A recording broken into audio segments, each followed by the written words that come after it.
hi hello नमस्कार जय जगन्नाथ सांग मोर गोटे ट्रेडिशनल पिठा कौन शीत दिने मो बो सब कखारू रे गोटे पिठा करती पोड़ पिठा कखारू आ चाउल चूना देख मु काटिकी रखी कखारू ये चूना चाउल को बतुरे ग्राइंड कर मत से भारी भल लगे से नड़िया टे पड़े काजू टे पड़े मो बो करती सी पूरा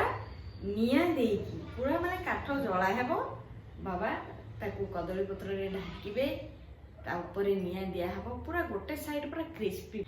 सी रेसिपीटी मु आज चेष्टा करूची करबा पई देखिबा कोन होउची काटिची मु किले कखारू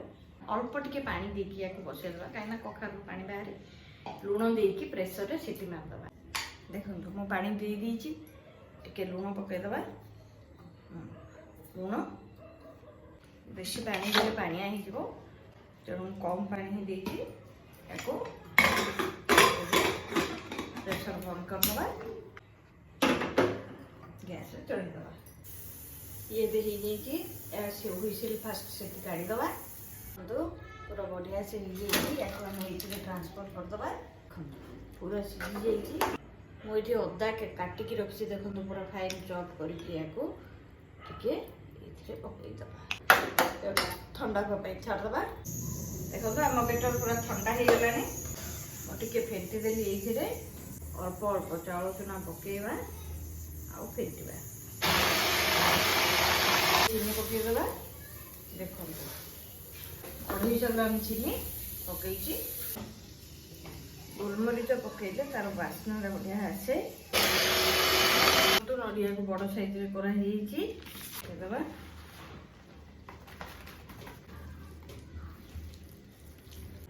हम बेटर में रेडी हो जाइए एने नड़िया कता दिया हुए तले काठी देले भी हबो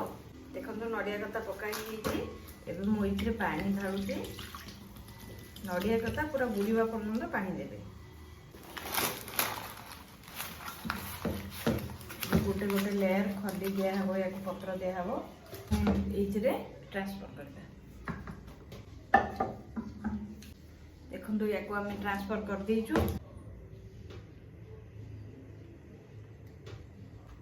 बे किशमिश भी दे दबा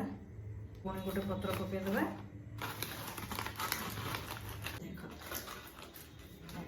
देखो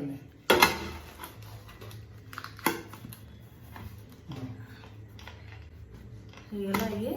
स्लो फ्लेम रे बसईदबा देखो मुझे आम काठ चुल्ली या पोड़बू भीतर पूरा सीझीगला या ऊपर निआ दिया देखो या ऊपर निआ दिया है एमती निआरे रहिबो 20 minute 25 minute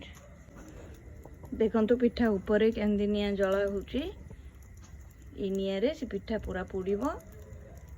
good morning friends देखो राति रे आमे पोड़ी थिले एटा सकाळ म आसी छी याको काढिबा पई